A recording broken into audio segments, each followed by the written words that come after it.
Well, well, well, look who's here. How dare you attempt to lure my son like that? A girl from the countryside, lacking a proper education, dares to envision marrying into my family? Do you genuinely believe that someone who works as a hired dishwasher, stuck at the sink all day, can become my daughter-in-law? Can you explain to me what you bring to my son's life that justifies him throwing away his promising future for you? Hello, Skylar. I'm a bit confused. We only just met for the first time. Why do you hold such animosity towards me? Besides, I only came to greet you as Kai's girlfriend and never mentioned anything about marriage. Also, it's true that I work as a dishwasher. But is that something to be ashamed of? I earn my own money, enough to sustain myself. There's no need to belittle and insult me like this, is there? Oh, you still have the audacity to be here and preach about life? How dare you be so disrespectful to me? Who granted you permission to address me like that? Refer to me as Miss Johnson and show me the respect I deserve. What an uneducated girl you are. Are you actually proud of your menial job? How much do you earn in a month? Is it sufficient to indulge my son in the lavish lifestyle he deserves? Or is it the other way around? Are you still asking my son for money to cater to your own needs? Of course. Looking at the outfit you're wearing today, it must have drained a considerable amount of my son's bank account, right? Let me tell you, my son might be blinded by your facade and fail to see your scheme to exploit him for his wealth. But I'm different. You won't deceive me so easily. I apologize, Miss Johnson. I must have misunderstood when we first met. You did indicate that it was fine to call you Skylar. However, there appears to be a miscommunication. Since the time I've known Kai, never once have I asked him for gifts or money. And this dress I'm wearing, it's a birthday gift from him. You're such a naive girl. I only said that you could call me Skylar because I believed you hailed from a well-off family, or at least held a respectable job. Discovering that your parents are simply farmers doesn't change my opinion of you as a mere working-class individual. Oh, I see. You're a dreamy country girl aspiring to find a handsome and charming guy in the city, right?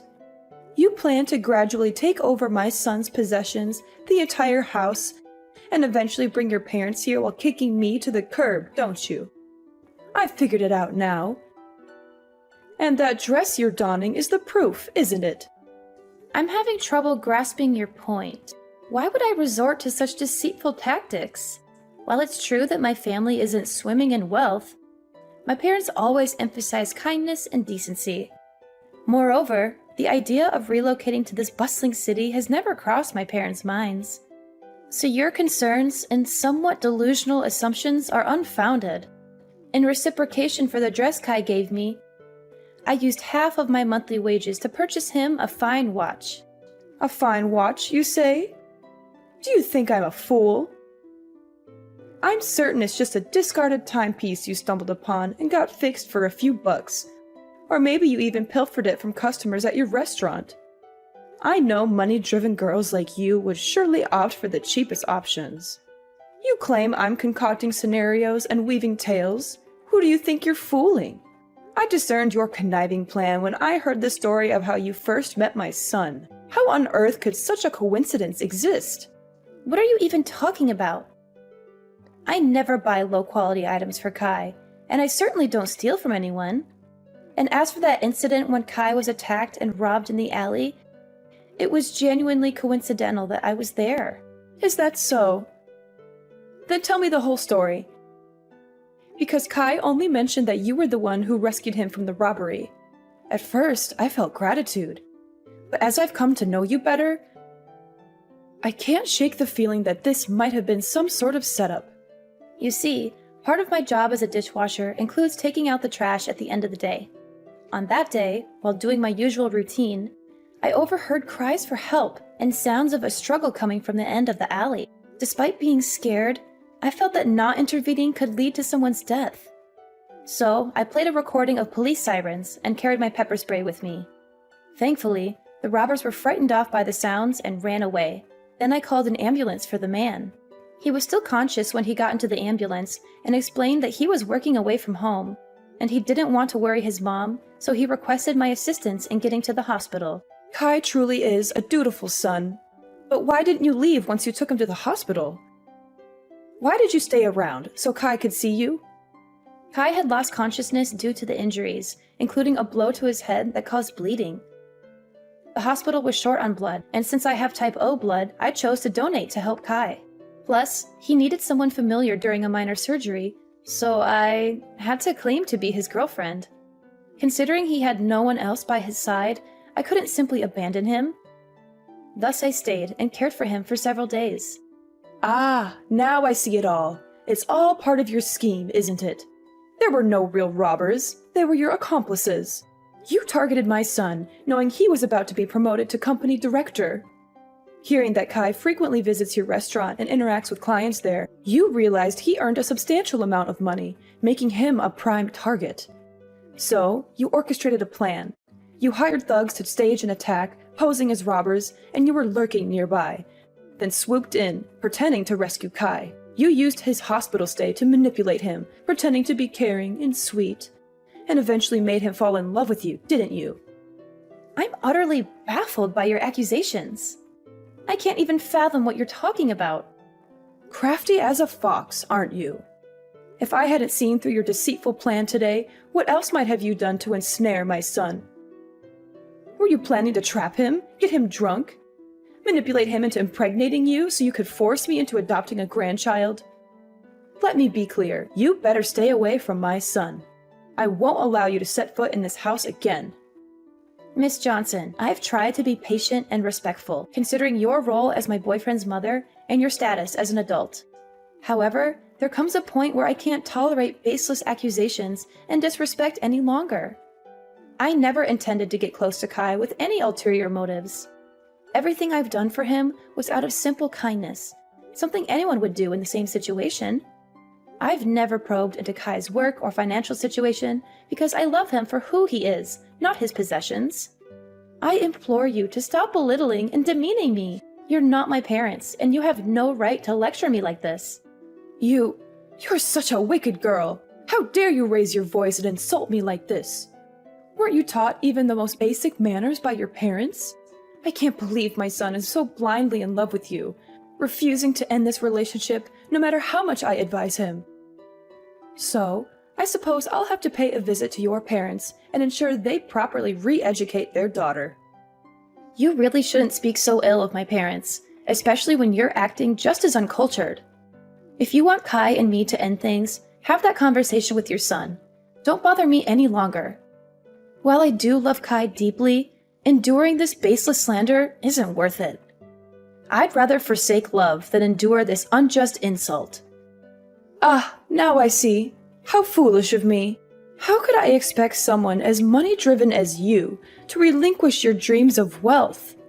Well then, let's try a different approach. Let's both take a step back. I'll give you a sum of $20,000, and in return, you'll break up with my son and go find another affluent man to latch onto. Think about it.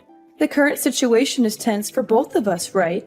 My son will be irritated and resentful that I'm thwarting his so-called true love, while you won't manage to secure any of this family's assets because I'll make sure they're kept out of reach, via salaries and property ownership papers. So, why don't we strike a deal and find the best path forward? Isn't $20,000 a generous offer? Just imagine how many dishes you'd need to wash to earn that much money. Have you even read any of my previous messages? Why do you always assume that girls like me from the countryside move to the city just to snag a wealthy husband? Do you believe money can manipulate me? I'm not passing judgment on you, just speaking the plain truth. Come on, what's holding you back? Or are you suggesting this sum isn't sufficient? You certainly know how to put a price on things. Very well, let's consider this. You're also the one who saved my son's life. Would $20,100 suffice? Frankly, that's already quite excessive. I can't possibly increase the offer. Your attempts to manipulate the situation won't succeed either. Kai and I share a genuine connection that transcends materialistic notions. I refuse to let your misconceptions taint our relationship. If you truly care about your son's happiness, try to understand him and his choices rather than trying to control his life through money. Oh, spare me the self-righteousness. It's clear you're more interested in my son's wealth than you'd like to admit. My offer is more than generous, considering your background. You're playing hard to get, but remember, my patience isn't endless. I won't stand by and watch my son get manipulated and deceived by someone like you. This is your chance to secure a comfortable future for yourself, and all you have to do is walk away. If you're feeling shy about it, consider it a gesture of appreciation for the time you spent looking after Kai. I have no reason to be shy, nor do I need your money. My actions were driven by care for Kai, not some ulterior motive. Your assumptions about my intentions are both offensive and baseless. Oh, come on now. No need to put up a front. If you're too proud to accept it as payment, think of it as a token of gratitude for taking care of my son during his time of need. If you insist on this, fine. I'll accept your thanks and consider it a sign of your acknowledgement for what I did for Kai. Haha, that's a great choice. I hope we'll never meet each other again. Edna, oh my dear girl, why haven't you visited me all week? You have no idea how much I've been looking forward to seeing you again. Miss Johnson, why are you suddenly getting in touch? Didn't you make it clear the last time that you wanted me to stay away and not contact you? This change in attitude is surprising. Oh, come on. Why the formalities? Miss Johnson? Aren't we much closer than that? Call me Skylar. No, wait. Even better. Call me your mother-in-law, my lovely daughter-in-law. Over the past week, I've been reflecting a lot on how I misjudged you. I've heard stories about your kindness from Kai, and he's quite upset with me for the way I treated you. After much consideration, I realized that you're the daughter-in-law I've always wanted. Miss Johnson, are you being sincere? I'm finding it a bit hard to believe all of this so suddenly. Edna, Skylar, please. If you keep up with the formalities, I might just get mad at you. All right, Skylar. But what's the reason behind contacting me today? Well, I heard Kai mention that you're still renting a place, right? The thought worries me. Coming home late from work and being alone, isn't that risky? There are potential dangers, and you never know who might be lurking around. Or, have you considered moving in with us? I mean, I do have a spare bedroom. If you come here, I can take care of you, cook for you, and Kai can help with transportation to work. It's true that living alone can be a bit unnerving sometimes, but on the flip side, I feel a sense of independence. Moving into your house might not be the best move, especially since we're still relatively new to each other. And didn't you previously worry about me trying to take advantage of your family's wealth? Why the sudden change? Haven't I explained that already? I truly see you as my daughter-in-law. You know, Kai is my only son, and I always wished for a daughter-in-law I could love like my own. From the moment I met you, I felt a connection. I must admit, the tough act I put on was just a test to see if you'd prioritize money over my son. But now, I'm convinced you're a wonderful girl, a perfect match for my son. And remember, sooner or later we'll all be one family, so there's no need to be shy. I still sense some uncertainty in all this. Edna, let's put aside what I said before. It's something all mothers do, just a protective measure to ensure their child's happiness. Trust me, Edna, and don't worry about my earlier words. Move in with us, with me and Kai. Do you know how much it pained me to notice calluses and roughness on your hands when I touched them? Living on your own, you might not be taking the best care of yourself, right? Besides, you've mentioned your love for Kai before. Wouldn't you want a more committed relationship with my son? Skylar, I appreciate your apparent change of heart and your offer, but I must admit, this sudden shift in attitude raises some suspicions. I need time to process everything. Don't be so cautious, dear. This is an opportunity for you to secure a better life. You'll be embraced wholeheartedly into the family. Now, on to another matter. You've won a fortune, Edna. What are you still doing, toiling away at your job? Why not indulge in the luxury your winnings can offer? Hold on, what are you talking about? What winnings? Stop the act. I'm not in the dark anymore. I overheard Kai talking to you yesterday. About the lottery. You won, didn't you? Ah, that's what this is about. Yes, it's true. I won the lottery. I knew it! I had a hunch about your potential. And you snagged the jackpot. Let's see. Over $100 million, even after taxes, you're left with around $60 million. Am I right? Incredible! That sum could secure a lavish life for my son and me.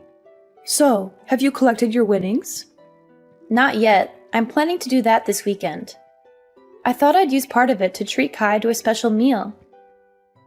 A special meal with hundreds of millions? You're more frugal than I thought. So what's the plan for the rest? Self-indulgence? Or will you consider getting something for me, your prospective mother-in-law? I hadn't quite considered that angle. In that case, yes, I can allocate half of the winnings to you, as a gesture of appreciation for acknowledging my relationship with Kai. Half, huh? That's fascinating.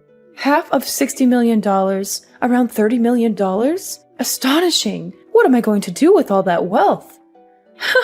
Edna, you truly are shaping up to be a valuable future daughter-in-law. Wait, $30 million? That doesn't make sense to me. Save your excuses. You said you'd give me half of the winnings. And half is $30 million. But let's not get sidetracked. Why aren't you claiming your prize immediately? I have my eye on a list of luxury items that are calling my name. It's a dream come true. Shopping without a care about the bill. Skylar, could you please pause and listen to me for a moment? Edna, I'm swamped right now. If you have something to say, can it wait? I've got shopping dates with friends, and I need to relish this newfound shopping spree. Anyway, don't forget to move in. That way I can keep my eyes on your lottery ticket. Catch you later. And once you have the winnings, just transfer the amount to me as promised. Skylar, please wait. Listen to me. Skylar? Where are you? Edna, I'm starting to lose my patience. Why haven't you moved into my house yet? Did you run off with that winning ticket of yours? Skylar, I've thought it through. I don't think it's very reasonable to move into your house. So I decided to move to a new apartment. You don't have to worry about me. This apartment is very safe and also very close to where I work. You have to move back to my house immediately. You're a scheming woman. When you have nothing, you cling to my son, do everything to please me. So now that you've won the jackpot, have you already started giving up your acquaintance with me? Or is it that you have money now, so you despise my family? Unacceptable. I see through your game now. You must be regretting that promise you made to split the money with me. That's it, isn't it? You're hiding, hoping to avoid your commitment. No, Skylar, you're misunderstanding. I didn't even second guess it. I don't mean to despise or shirk that promise. Actually, I just finished claiming my reward and was about to text you. Oh, really? My lovely, beautiful daughter-in-law. Do you know how long I've been waiting for you? Hurry up and transfer the money to me. Do you know how much I was looking forward to it? I even made a deposit to buy a supercar and a villa. And to celebrate, I even booked tickets to invite my friends to travel to Europe. Tomorrow is the day to pay the remaining debts. But fortunately, my lovely daughter-in-law has already transferred the money to me.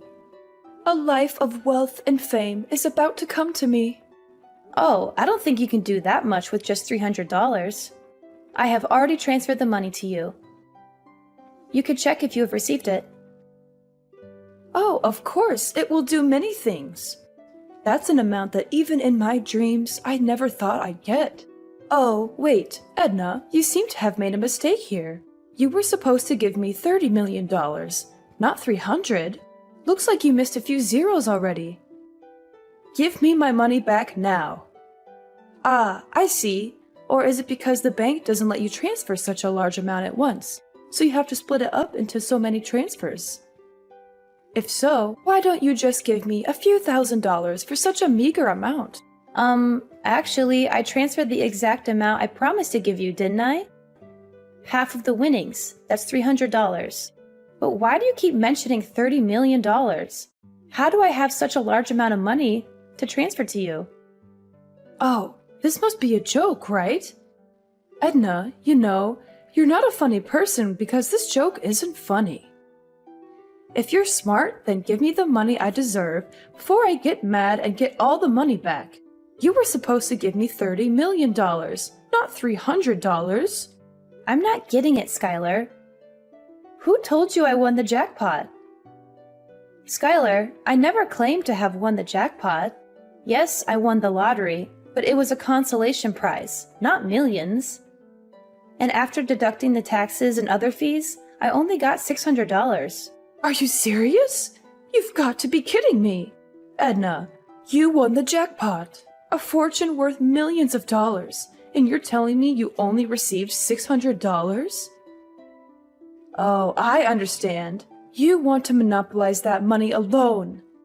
So you lied about getting that little amount, right? You really are a spoiled girl.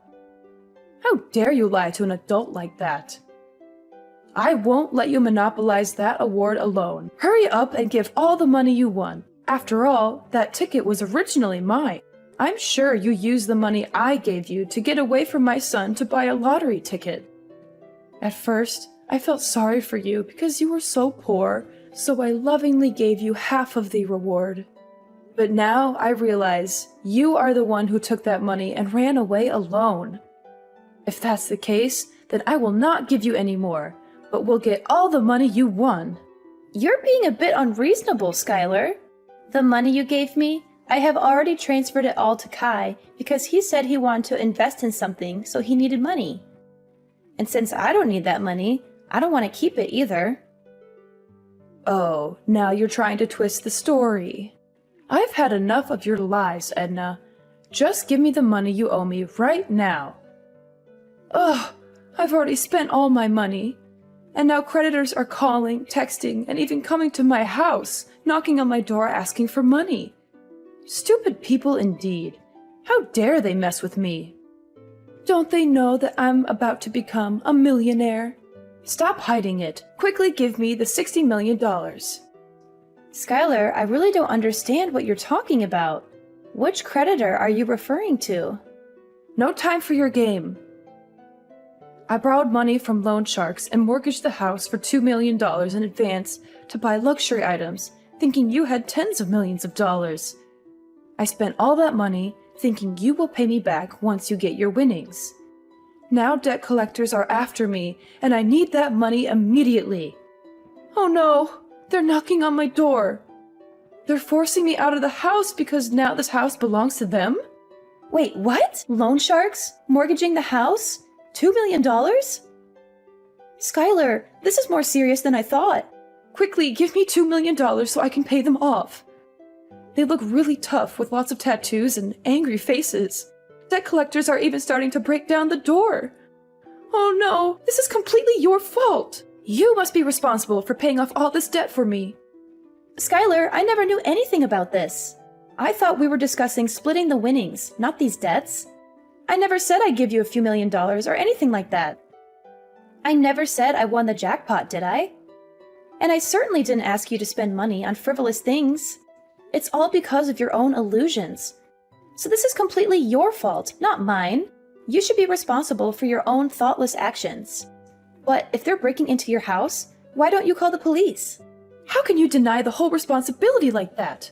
Why didn't you make it clear to me from the beginning, but be vague and make me misunderstand? Why didn't you stop me when you heard me talk about buying so many things? I understand. It's all your trap. You made me spend all my family money and debt because you know you won't get another chance to take over my family's property. So you made me bankrupt myself. You really are a cunning woman. How can I call the police? Because they have a promissory note that I signed myself. And there's a clause in it that if I don't pay on time, this house will belong to the creditor. Besides, if I call the police, won't the neighbors know about this embarrassing thing? No, that would ruin my reputation. Edna, I don't have time to talk bullshit like this. The creditor is breathing down my neck. I need that money now. Don't you dare call me names, Skylar. I won't take responsibility for your mistakes. You took advantage of me just like you thought I was using you. You have no idea what responsibility means, do you? Now you're drowning in your own mess, and you expect me to bail you out? You're delusional. Edna, please, I'm begging you. I'm trapped in a nightmare of my own making. If Kai finds out about this, he'll never forgive me. He'll hate me forever. I don't have any money left. I've squandered it all. I don't know what to do. The debt collectors are relentless, and I'm drowning in this mess. Skylar, you brought this upon yourself. You manipulated and deceived me. And now you expect me to rescue you from your own recklessness? Why should I help you after everything you've done? I know I don't deserve your help, Edna, but I'm out of options. If you pay off this debt, I promise I'll make things right. Please help me. I'll accept you as my daughter-in-law. I'll change. I'll become a better person. Please, Edna, give me a chance to fix this mess I've created. Skylar, I understand you're in a difficult situation, but I can't take responsibility for a debt that you owe to someone else. This is a situation of your own making, and it's not my place to fix it for you. You need to face the consequences of your actions and find a way to resolve this on your own. Skylar, I've already made my decision. I don't intend to be your daughter-in-law. Our interactions have shown me that our relationship wouldn't be healthy. Your constant criticism, disrespect, and attempts to manipulate me are not qualities I want in a mother-in-law. Edna, please! I'm terrified right now. Debt collectors are at my door and they're looking for me. I'm hiding under the bed as I'm texting you. They're demanding the money and I don't know what to do. I'm scared for my life, Edna. Please, you're the only one I can turn to. In a desperate attempt to help Skylar, I made the difficult decision to call the police. Despite the risk, I believed it was the right thing to do to ensure her safety. However, as the police intervened and the situation was diffused, Skylar's reaction was far from what I had expected. Instead of gratitude, her words were laced with anger and blame, as if I had betrayed her in some way. Kai, who had been informed of the unfolding drama, was disheartened to learn the truth about his mother's actions. He was furious, not only about the financial mess she had gotten herself into, but also about the years of mistreatment and insults she had directed at me. The realization hit him hard, and he chose to distance himself from his mother, leaving the house and cutting off contact. Skylar's pleas to Kai for help fell on deaf ears. The bond between mother and son was irreparably shattered by her actions. As time passed, the weight of her financial troubles grew heavier. She lost her house and all remaining possessions, a harsh consequence of her reckless decisions and refusal to take responsibility. On the other side of the spectrum, my relationship with Kai flourished. The truth had brought us closer, and his unwavering support was a testament to the strength of our connection. We faced challenges head-on, communicating openly and honestly about our feelings, doubts, and fears. Maybe we weren't swimming in dough, but our love bank was full. Kai stuck by me like glue, and we faced life's curveballs together. Days turned into years, and we kept on chugging. We learned that love's not about luxury, it's about being there for each other. Our story turned into this epic of ups and downs, learning to stand our ground, and most of all, realizing that love's the real deal. So, what's the takeaway from this roller coaster? Well, life's like a box of chocolates. You never know what you're gonna get. But sticking together through thick and thin,